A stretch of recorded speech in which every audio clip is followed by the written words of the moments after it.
Hello, everyone, and welcome to the very first edition of The Front Row. You've just seen the very first fashion show on our festival. My name is Daniel Boy, and I'm the creative director, and I'd like to warmly welcome you to The Front Row. I've got two very special guests with me today. You've just seen the fashion show. I'm just going to jump straight into it and introduce the first of our guests. Her name is Jin Lee, and she's the designer behind the label Jin Lee that you've just seen in our virtual fashion show a little earlier on. We're going to be chatting with her about her label, her aspirations, her inspirations, and everything that you know about the Jin Lee label. Our second guest is simply known as TheKang, and he's the guy who collaborated with Jin to create those wonderful, bright, colorful accessories and bags that look as if they're made of leather and reptile skin. But actually, they're completely sustainable. We're going to find out a little later on what they're made of. So, welcome, Jin, and welcome, Kang. Hi, Daniel. Hello. Hi. Okay, before we start, can I just raise a Oh, toast to the two of you? You're making there you history. You're the go. first to present a show right here at the front row. So, congratulations. Thank you so much. Yeah. Thank you for having us. Thank you. All right, let's jump straight into it. I'm going to ask you both why you started your label, what your inspiration was, and how you worked to create that aesthetic that is so strong in both your identities. Let's start with Jin. Oh, me? Okay. Um, the label was actually started in 2011 over in Israel. It was upon my move to Israel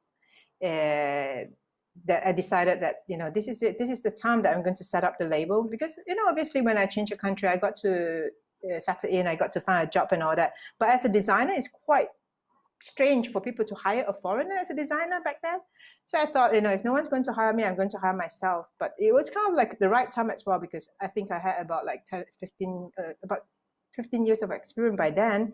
So it gave me a really good opportunity to put together all the skill set that I have to get the label going.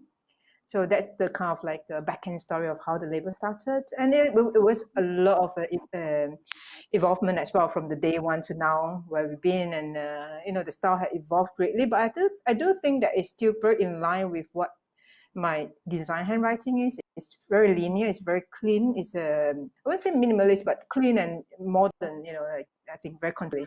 It's more or less what our label does. Fantastic. Okay, we're going to talk a little bit more about your label in depth a bit later on. But Kang, okay, why don't you tell us your story? How did you start? For me, I am mainly a self-taught artist designer person. I really like making things, so that's how I basically got started making fashion accessories. Just making something different that's not mass produced, not mass marketed. And I super enjoy working with unconventional materials as well. So that has definitely sort of created my brand signature in that sense. It's when I design, it's not so much like I start with a drawing. It's more I really enjoy like textures and patterns and materials. And so as I progress over the years, like within the last couple of years, I'm working extensively with plastic bags, upcycling them into this leather that's been made into all the That we spoke accessories you've about. seen in the show. Yeah. So from there, yeah, it's just a constant learning and growing process for me. So yeah, it's just it's always a process and always a journey. Yeah. It's always a journey. Okay, speaking of journeys, the one thing that ties the both of you together is your strong and bold use of color. You know, you're both unashamed and unapologetic about your use of color. But Jane, if I remember, when you graduated from NAFA, your graduation collection was inspired by corsets from different Asian countries. And Kang, when I God. first Kang, when I first got a piece of jewelry from you, it was a chainmail. It was a chainmail piece. So, how did you evolve from that to your present aesthetic now, engine, I have a very good memory. I cannot believe you remember that. Like, And I even remember yeah. where your show was held. It was held at the Hilton Hotel. Oh my God! And you were the producer of the show. It's like, oh my God. Yeah. So how Um, did you develop your style into the aesthetic that it is today, that we know that is Jin Lee and the Kang? mm, there is definitely a lot of pivots that we have to do. Like when I first started out the label, it was I remember the color was quite muted. It was a lot of dusty palettes and all that. But you know, once you become a commercial brand, as in like you are out there selling, you got to listen to what the customer want. So we did have to kind of like, oh, you know what? She's kind of finding this tone that not suiting her skin tone.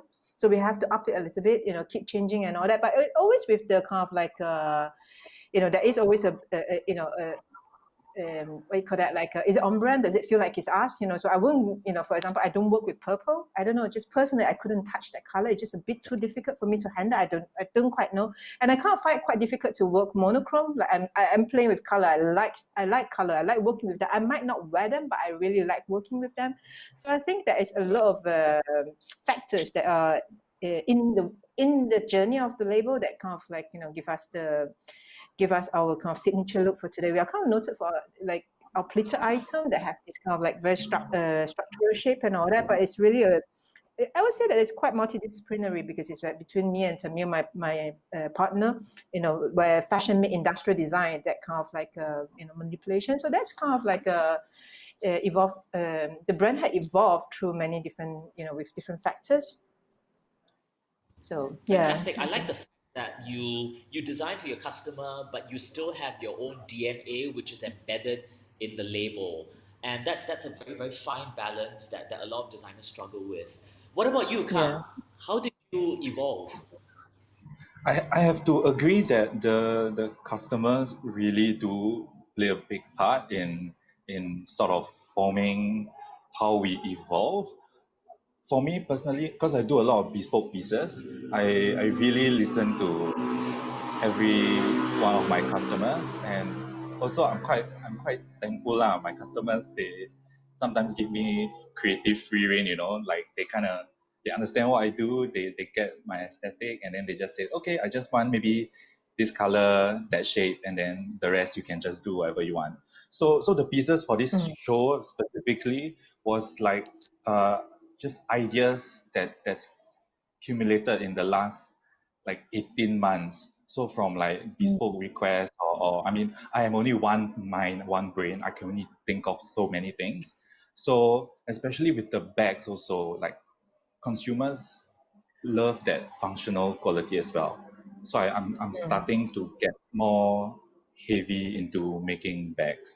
So yeah, mm, for me, yeah. So it's a always evolving journey with my yeah. fabulous customers. I love y'all. That's fantastic. The fact that your customers trust you and trust your aesthetic means that you have uh, a certain aesthetic that people know you for. Okay, very very quickly, each of you have embarked on your own sustainability journey, and Mm.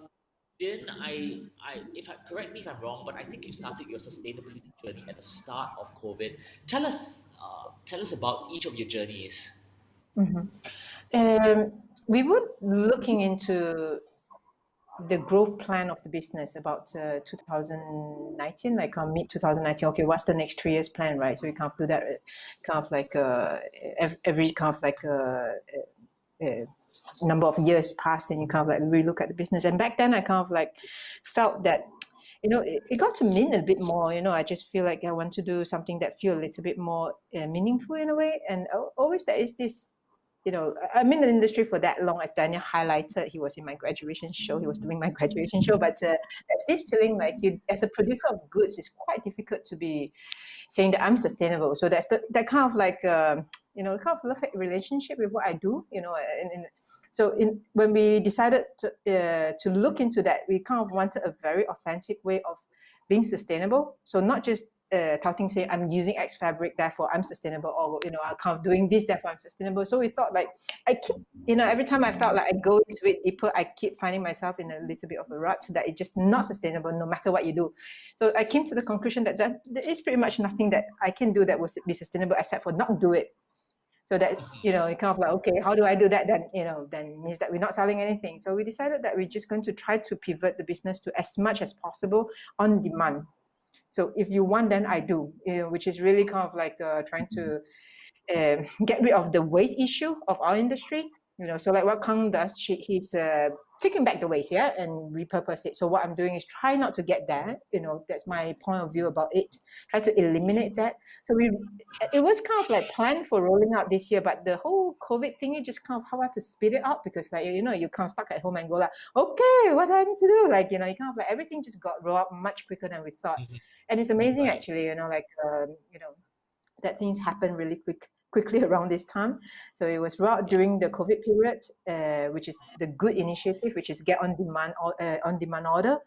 Get order on demand, so good, which is initial good, and basically it's like if you can wait, which means that we're going to have a little bit more data to produce according to demand and not tune out things and realize they don't sell, slash the prices, and then kind of vicious circle, so we kind of like just set up this initiative back then. Sure. So if someone wants to order on demand from Jinli, I understand that they also get a discount, I know, isn't it? isn't that good? Isn't that good? Yes, So we really like the definitely. term good, like you do good, yeah. But I think we do, like I mentioned, so you produce, okay? If you don't sell, you slash the price Mhm. anyway. So we thought bring this price discount forward. Okay, let's be Sure. realistic about it. You like a discount, right? And we will give you a discount if you don't sell. So I'm just going to move it forward, hoping that if you realize that you're going to get the discount now, you make your purchase or make your decision now. Okay, so with this data, we can produce better. Therefore, I won't produce, but if I were to produce 100, I do 50. So you still get the immediate if because not everyone can wait. If I have a wedding tomorrow that I need to go to, I need to dress for tonight, I cannot wait 3-5 weeks. I cannot do that. So I still give that solution so you can buy it, but at a full price. But if I can wait, which means that, okay, why don't I just wait a little bit? I get my discount, and I get as a brand, I get the information that I need that help me to plan better. So I think it's all win situation. I think it's definitely a win-win situation. And Kang, very briefly, tell us about your business model for sustainability before we wrap up. I think sustainability for me is still on a more consumer individual level because this is not something that I chose to set out on. I just from experimenting with materials, I ended up with plastic bags and then Sure. I just kind of sort of found myself on the bandwagon lah. Then I mean, since and I'm really happy working with the material, so it's just an ongoing thing, and with working with all this plastic, I got to collab with local musician Inch as well. So Inch herself is quite savvy with these issues. So from there, I am learning along the way about what actions to take to be sustainable.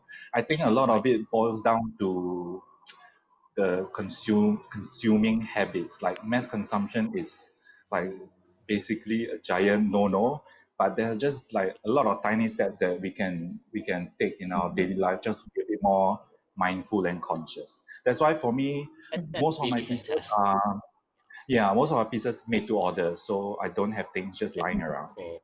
Yeah. Yeah. And I really do think this is the way of the future. So for all of you out there that are interested in purchasing any of Jin Lee's or the Kang's pieces, the links to their online store are here at the front row. For Jin Lee, you can also purchase her items from the Raffles City e-commerce platform, capitalmall.com. So with that, we've come to the end of our first designer chat at the front row. Thank you very much, Jin. Thank you very much, Kang, Thank you for so joining much. us. Thank And you. you've made history. You're the first designers to show here on the front row. But don't go away if you're at home or wherever you are watching us at the front row, because coming up, we have Max Tan. This is Daniel Boy. See you later.